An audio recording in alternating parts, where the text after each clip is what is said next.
थोड़ा सा ध्यान से सुने तो आपको सुनाई देगा घर के उपकरणों की आवाजों का संगीत। सीरिया के कलाकार बहजाद सुलेमान ने इलेक्ट्रॉनिक कचरे से स्मारक जैसी एक कलाकृति तैयार की है। ये कलाकृति आजकल मैनहाइम के म्यूजियम में प्रदर्शित है। 1.5 डिग्री नाम की इस प्रदर्शनी में दुनिया भर के कलाकारों की कलाकृतियां हैं जो हमारी जिंदगियों पर जलवायु परिवर्तन के असर को दिखाती हैं।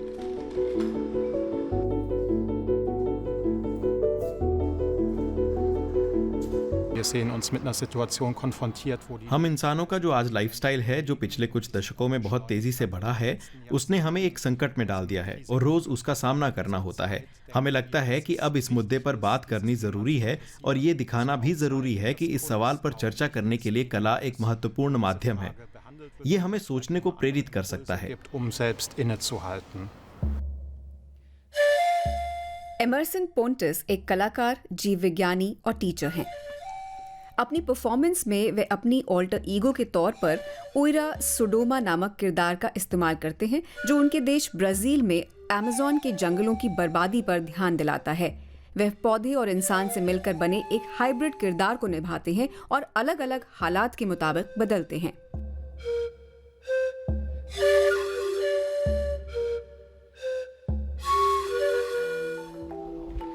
परफॉर्मेंस आर्टिस्ट थॉमस क्लाइनर का काम शरीर की नई तरह की मूवमेंट्स पर केंद्रित है, खासकर हवा में होने वाली मूवमेंट।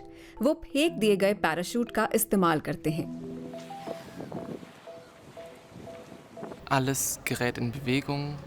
हर चीज चल रही है। जलवायु परिवर्तन का अर्थ है हर चीज में बहुत बड़ा बदलाव। और फिर सवाल उठता है कि क्या पौधों में भी नई तरह की मूवमेंट की संभावना है? क्रॉस स्पीसीज टेस्ट फ्लाइट्स नाम का ये प्रोजेक्ट खास तौर पर बहाव के उस पल पर केंद्रित है।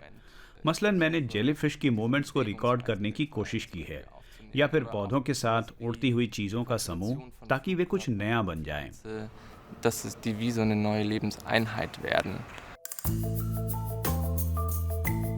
ये तरीका इतना भी आसान नहीं है।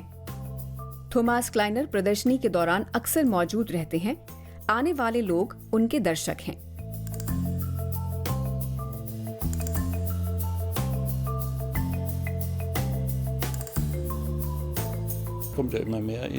ये लगातार और ज्यादा जरूरी होता जा रहा है कि हम इंसान जितना हो सके कुदरत का इस्तेमाल करें, जैसे हवा जो हमेशा चलती है।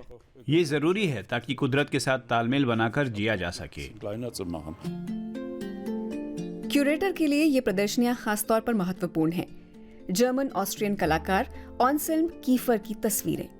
एक तस्वीर भारत के जयपुर की ऐतिहासिक ऑब्जर्वेटरी की है। कलाकार ने सीढ़ियों की जगह एक ऐसी सीढ़ी लगा दी है जो सीधी स्वर्ग की ओर जाती दिखाई देती है।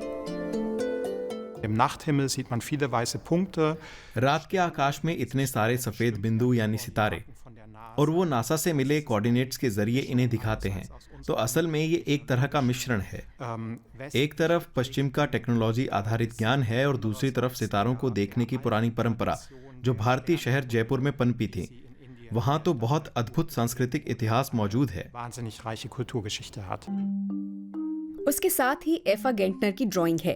पृथ्वी के चारों ओर घूमते उपग्रह और कचरा गेंटनर की प्रेरणा है।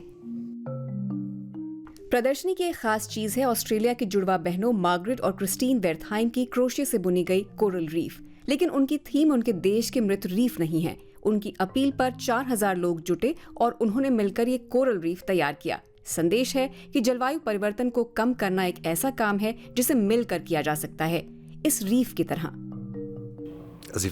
मुझे लगता है आर्ट और आर्टिफिशियल के बीच बहुत महीन अंतर होता है, और जब प्राकृतिक सुंदरता लगभग खत्म हो जाती है तब उसे हम कृत्रिम रूप से बनाना शुरू करते हैं। कितना पागलपन भरा है ये सब।